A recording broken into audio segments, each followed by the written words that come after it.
What is up, everybody? Night Batman here with another movie review, and today I'm going to be reviewing the latest entry in the newest Star Trek franchise, Star Trek Beyond. Now, Star Trek and Star Trek Into Darkness are two of my very favorite movies ever. Even though I was sad to hear that J.J. Abrams wouldn't be directing, I was glad to hear that Justin Lin would actually be directing this, because I really admire the work he did in majority of the Fast and Furious movies, and I definitely had faith that he could deliver something really interesting to this movie.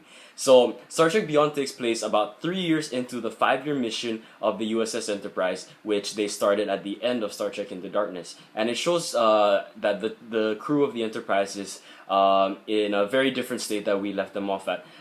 Kirk most especially, where he actually questions about his role in Starfleet, and maybe about his 5-year mission and wanting to maybe pursue more. And I also like how with this movie, what I really hoped for in part 2, which didn't really deliver that well on, is that here we get to see a lot more emphasis on a lot of the other characters. It really did feel like not only Kirk had some good screen time, but it even felt like he shared some good screen time. Everyone got their chance to shine, even more so than the first two movies, and it really does make for a more interesting family-based story, because the crew of the Enterprise really is our family at the center of it. And what I like is how we not only get to see them shine separately, but also together. And what I like is how this movie really does feel even more fun than maybe the second movie, which was slightly darker but still enjoyable. But yeah, Justin Lin definitely brought some really great fun to this movie. All the actors again return, bringing all of their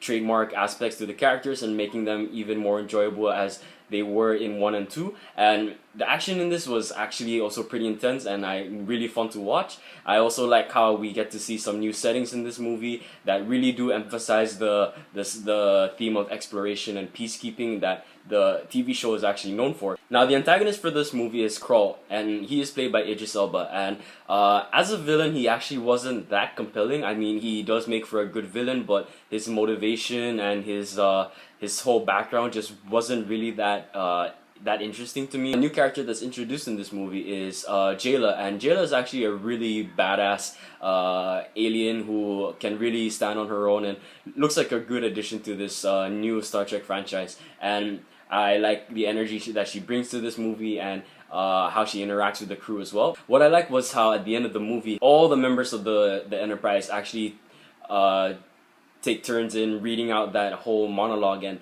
it really did almost give me goosebumps, because it really did feel like they are a whole family. And it also felt more sad because this is actually the last time we will see Anton Yelchin in Star Trek, because he was he did sadly pass away, and his passing really did affect a lot of people, and he will be missed. And I really did enjoy a lot of his films, and I'm glad to see that he at least got to run out like at least a trilogy of Star Trek. And I think that it's great that what J.J. Abrams said, that he won't be missed, that he won't be newly casted. His role will just be left alone. So you know, it will be sad that Chekhov won't be in the next Star Trek movie, but at least he got to end on a high note with this movie.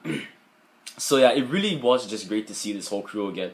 Again, Kirk, Bones, Uhura, Spock, Chekhov, and Scotty, they all, and Sulu. It's so great to see these guys again. And I love how Justin Lin really did a good job of not only just bringing this franchise in another step forward and in another new direction, but also how he managed to still follow through on the themes of legacy, like what 1 and 2 did, where it follows Kirk and the legacy of his dad, which really does help drive forth a lot of Kirk's character, which really does make for a compelling character that Kirk is. So overall, for my review of Star Trek Beyond, I'm gonna have to give this movie a 4 out of 5. The villain just really didn't do much for me, and so it kind of made it hard for me to really care at all about his scheme. But the fact that you know, I still do enjoy being with these characters in this movie and seeing the Enterprise. And even though it was sad to see the ship being destroyed, it was cool to see how they triumph in the end.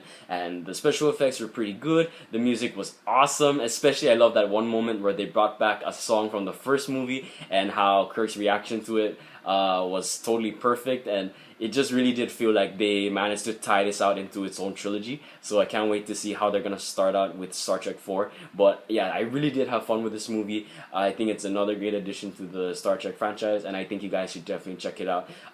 So that has been my review for Star Trek Beyond. I hope you guys enjoyed it, and if you have seen the movie, please feel free to share what you liked about it in the comments below. I think one of my favorite moments had to be the ending when they stood together as a group. That was really great to see, and I love seeing how this movie really did bring forth that whole family aspect to it. So that has been my review, guys. Thank you so much for watching. I hope you guys enjoyed, and definitely go check out Star Trek Beyond, especially if you love the first two movies. So thank you guys so much for watching, and take care. Later.